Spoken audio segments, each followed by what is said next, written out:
Alright, so today I'm going to show you how to make a pom-pom, and we're also going to do fringe, and I'm going to show you how to make a twist rope.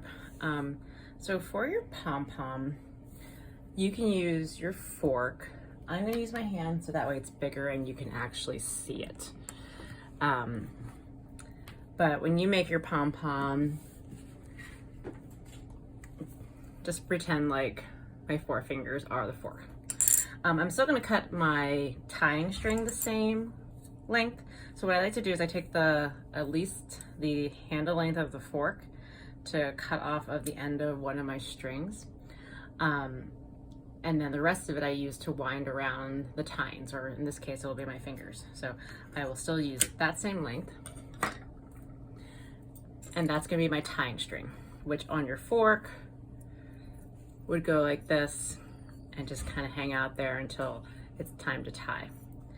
So actually I'm gonna go a little bigger. So this is the tying string. It's just going to go in my fork, or right now my hand, and it's going to stay there. So that way it's ready. Then around my hand, I'm going to wind the rest of the long string.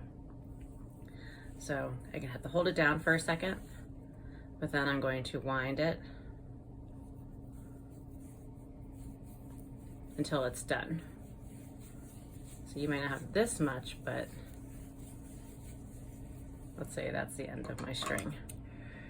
Yours will end. I'm going from the actual yarn, so it's not going to end. Okay, so I have my long part that's winded, my short part that I cut at the beginning below.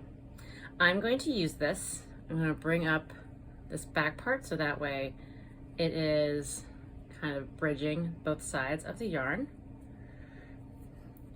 And I'm going to tie it. Now, I need to take this off my finger so I can tie it, but if this is on the fork, see how it's on both sides? I'm going to go ahead and slide mine off my fingers and tie it in the middle. And it'll look like a bow. See how it looks like a bow? You want it to be really, really tight. I would even double knot it once you get one kind of knotted.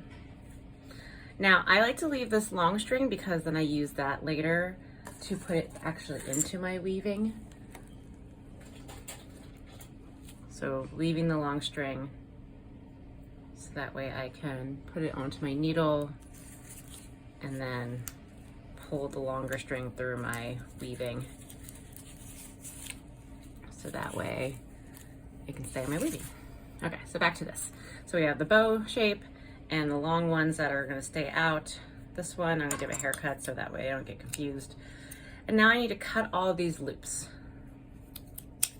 You can do it one at a time. If you can get all of them at a time, that's fine too.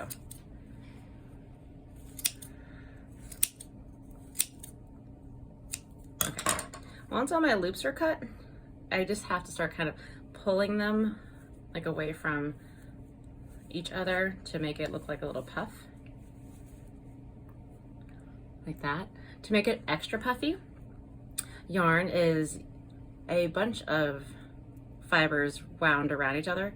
So if you unwind each strand of yarn, you'll get more fluffiness.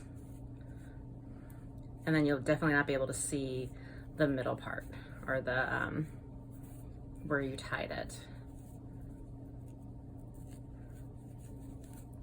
So you can take some time to pull those apart. I'm only gonna do a few, but you get the gist that when you start to pull them apart, it gets more fluffy and less like the yarn pieces. All right, the next thing I'm gonna show you is fringe. Now, fringe is just a combination of a lot of short strings. So if you have a long string, or one string, you kind of just fold it.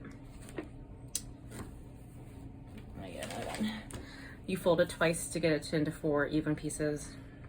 So fold it once, fold it again, and cut the loops so you have 4 even pieces, or kind of even pieces. And what it is just a kind of knot. So you're gonna use 2 strings, and what you're gonna do is you're gonna give the strings a hug and then come back out through the middle. So you start on 2 strings, and then it's gonna go around the back of the strings, but then up again through the middle, like that. So take a look at that. It's in front of the strings, it hugs behind it, but then it comes up through the middle. Once you have that, you pull it up your warp strings, and then it can dangle down like that. Let me show you that again. I'm doing over here. And you can do them side by side. I'm gonna do mine over here so that way. I'm gonna do these 2 strings. Here's my yarn. I'm gonna hug around them so they come out and up through the middle. Pull, see the loop? Pull it, bring it down. Let's get closer for another one. So I'm gonna do these 2 strings. Gonna hug the string, come out through the middle, up and down. So you can do fringe anywhere. So this is my fringe. I did a few rows of it. You can give your fringe a haircut, so that way it's kind of all the same length, like that. And you could also just weave under it. I also could have just like moved a section down and did a few of those if I wanted to as well. So fringe can really go anywhere, kind of like how pom-poms can really go anywhere.